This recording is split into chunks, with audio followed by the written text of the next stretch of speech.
dont je vous parle là, ça fait des mois qu'on fait raille au Congrès sur le sujet. Nous, Calédonie Ensemble, on est d'ailleurs les seuls en permanence à monter au créneau pour s'opposer donc à cette augmentation de la pression fiscale sur les consommateurs. Ils sont quand même assez chers comme ça, les carburants, on ne va pas leur mettre 6% de plus.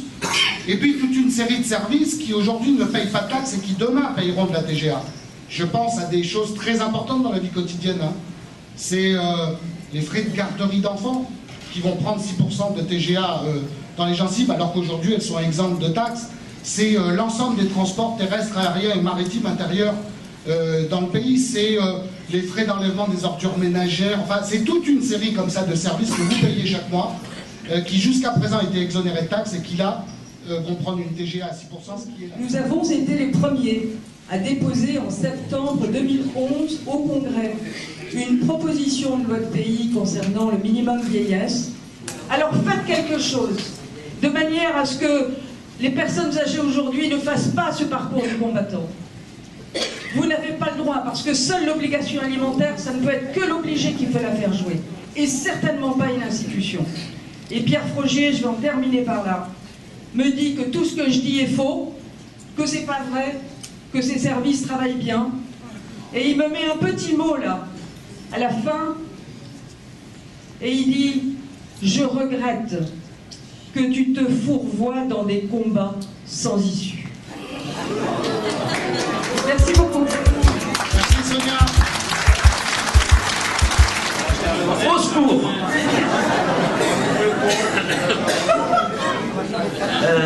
Tout ça, bien sûr, avec l'argent du contribuable, puisque cette radio va coûter au bas mot 1,2 milliard à lancer, cette télé, pardon, et qu'elle coûtera en fonctionnement environ 1 milliard par an, dont 80% seront payés par vous.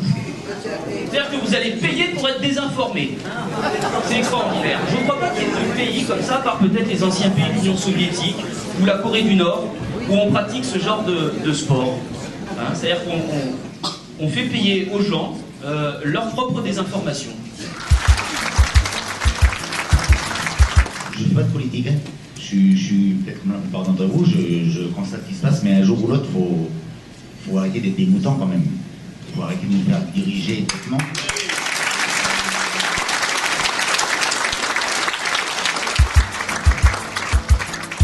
J'ai retenu ce matin là pour les discours des coutumiers ce matin que le mensonge, je crois que c'est le plus grand péché que les politiques utilisent souvent. Je ne sais pas si vous êtes d'accord avec moi. Philippe, il le sait, et je le redis encore, j'avais souligné à une réunion il y a 1 an, 2 ans, 3 ans, et quelqu'un qui a parcouru tous les tribus du centre. Il est descendu de sa voiture, marcher dans les tribus, côtoyer les gens. Et je confirme ce que le vieux disait ce matin, comme Saint-Louis. Il n'y a pas un président qui a fait comme lui.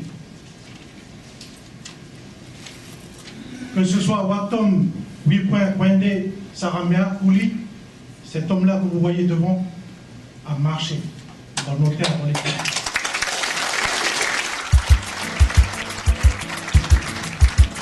La politique, justement, et les jeunes, c'est vrai que c'est un gros problème. Pas plus tard que la semaine dernière, je parlais avec un de mes amis et qui me regardait bizarrement quand je lui disais que je m'y intéressais.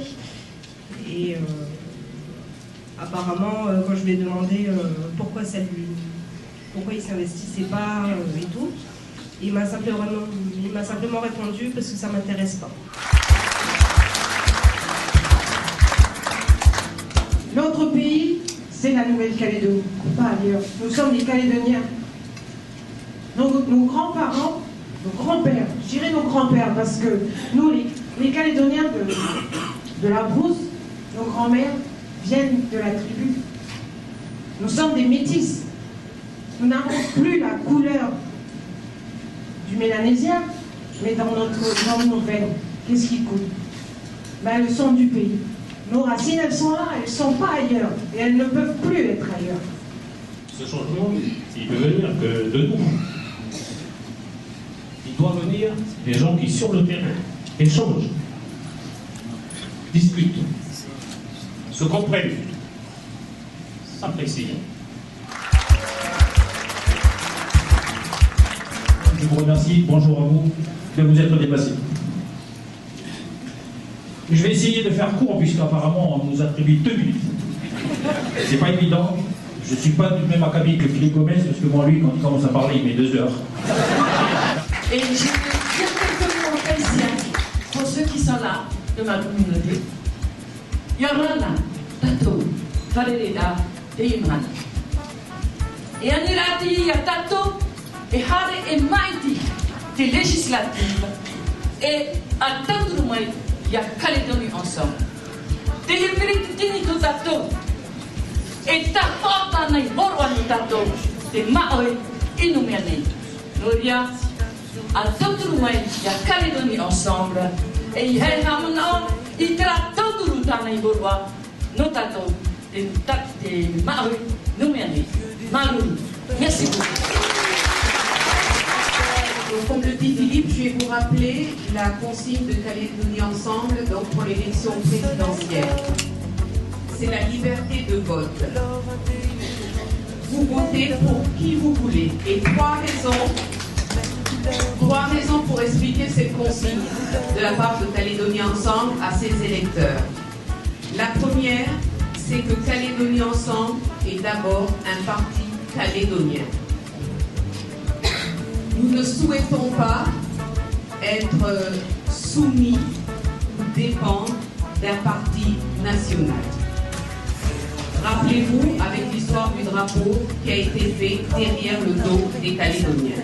La deuxième raison, ce qui est important pour nous, c'est que le candidat qui sera élu président de la République respecte l'accord de Nouméa et surtout respecte le choix des Calédoniens.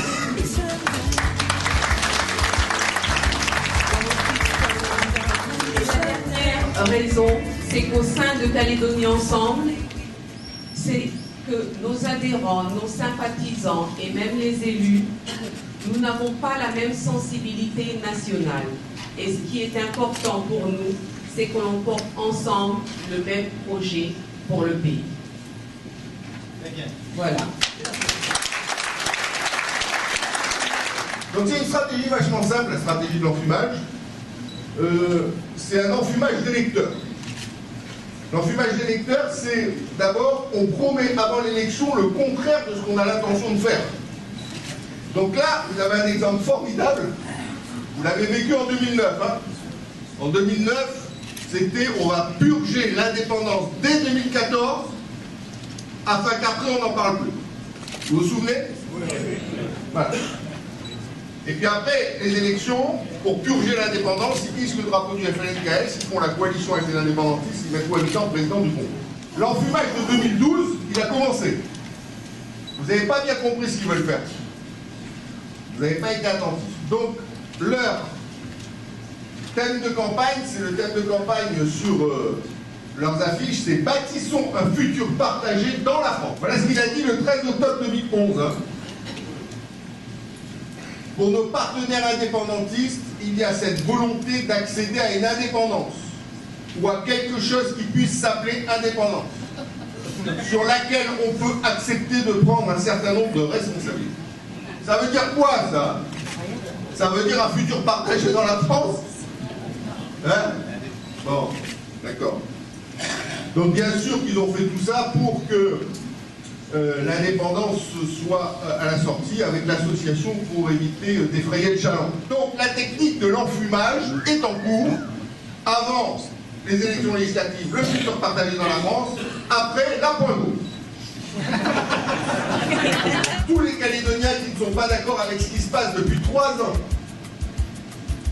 prennent la demi-heure nécessaire pour aller voter. Premier tour. Dès le premier tour, à partir de ce moment-là, on a gagné. C'est simple. Il suffit que ceux qui ne sont pas d'accord avec ce qui se passe se lèvent et aillent. Donc la mobilisation, c'est quelque chose d'essentiel dans cette élection.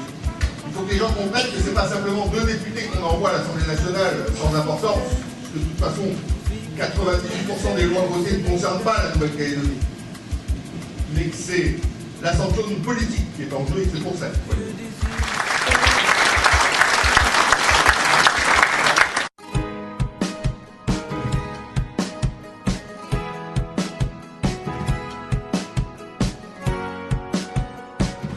On n'a pas le même drapeau, ni la même couleur de peau. On n'a pas le même langage, la même culture, les mêmes images.